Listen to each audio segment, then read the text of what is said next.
Alright, Metalheads! Welcome to another episode of Metal Verbalizers podcast.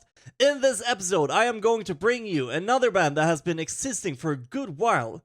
This time, I'm bringing you HEAVE.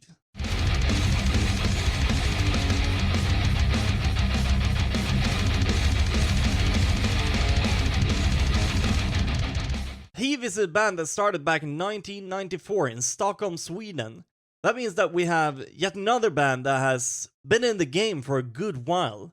As usual, when bands exist for a bit longer like this, we have some lineup changes, which is natural here and there. But with this band, they have, as I understand it, kept it pretty much the same throughout the years. Talking about their sound, I would say that they play a melodic heavy metal with some doom type of a vibe to it. It shifts a little bit over the years, but yeah. And a lot of the vocals feel very inspired by the Prince of Darkness, aka Ozzy Osbourne. If you listen to some of their songs, you're gonna understand what I mean with this. Me personally have been a big fan of Ozzy throughout the years, and since I'm younger than most of his fans maybe, I almost prefer Ozzy's later stuff after leaving Sabbath. Guitar-wise, the sound is very fuzzy and probably downtuned, which gives their music a dark, thick, and heavy sound. So, to sum it up, heavy riffs backed up by thunderous driving drums and some Ozzy-inspired vocals. That seems like a recipe for heavy music if you ask me, and also for a while they actually had a female singer, which gives the music an interesting touch, and we're gonna talk a little bit about that later as well. Now I think it's time to talk about their music that has been released. Something that I've noticed is that most of their music is not released on Spotify necessarily, but most of their music can be listened to on their own homepage. And we are going to begin with an EP called Self-Destruction. Here we got songs like Never Fall, Insanity, and Die for Your Sins. This release feels very chuggy and doom-like, and based on what I could find online, I believe that Self-Destruction was released in 1998. And fun fact is that if that's true, then this release is as old as I am, actually. Next one is another EP called Lies, which was released a year later.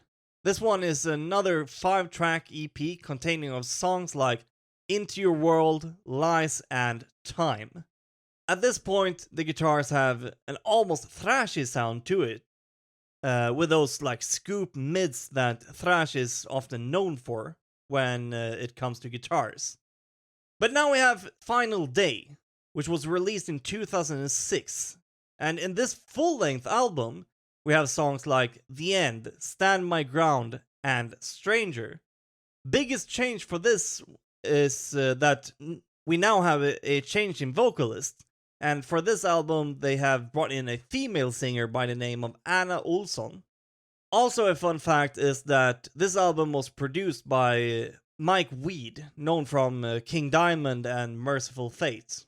This one I don't know when it was released, but this one is called El Proyecto. With this second full-length album comes songs like El Proyecto, which is the title track, Slow Start, and No More. We still have Anna in charge of the microphone in this one, and we can also hear that the band has refined the sound more and more with these two latest releases that we've been talking about. And the sound has become more melodic, even though we still have the heavy riffing. Right Now is the next release. Yes, it's called Right Now. In this one we have songs like Never Meant to Stay, Jesus, and Right Now. All three of these songs are a re-record from their previous album El Proyecto, because now they have their original singer back to take care of the vocals. We don't really know the actual reason to why Per-Rickard left the band. We only know that it was for personal reasons, and I guess that's the only thing we need to know, and that he is back. Now we got MLTTF, which is another 5-track EP with songs like Get It, Screaming, and So What. In the song Screaming, we can hear some typical Ozzy vocals, which I really like because Ozzy has one of those voices that can pierce through any mix, and I think that that's the case here as well. Now it is time to talk about another full-length album called We Cannot Die. Among the 10 songs we got I Cannot Die, White Light, and What You.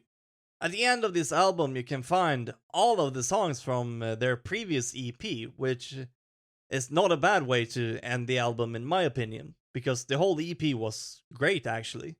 Now we are in 2015 when they released an album called Clown.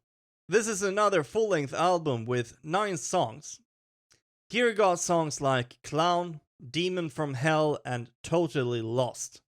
The main riff in their song Clown, I think, has a little bit of an Accept vibe to it, which I don't hate at all. Accept is another band that I've been really liking through the years. Now we have reached 2023, because 14th of July, HEAVE has released a smoking fresh album called Dum Spiro Spiro. Within the 9 tracks, you will find Hold On, Welcome to My Darkness, and Psycho Friend. Dum Spiro Spiro is Latin and means something like While I Breathe, I Hope. This album is part of the reason to why this episode is coming right now, and not earlier.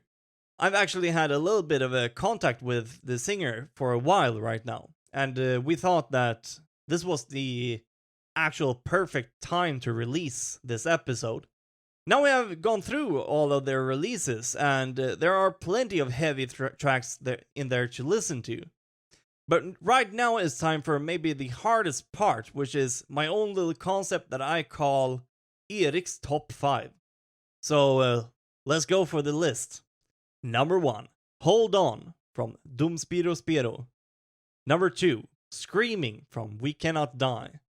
Number 3, Demon from Hell from Clown. Number 4, 8-Ball from El Proyecto.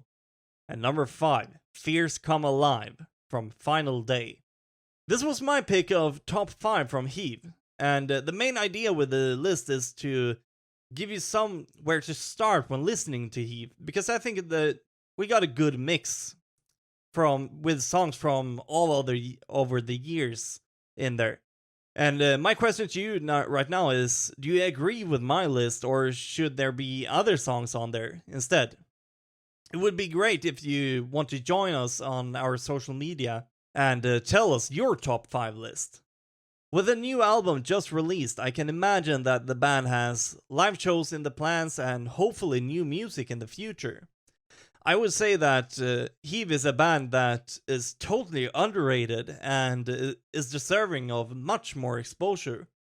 And also I think that they would do a great job on most festivals, and I would absolutely attend festivals to see these guys.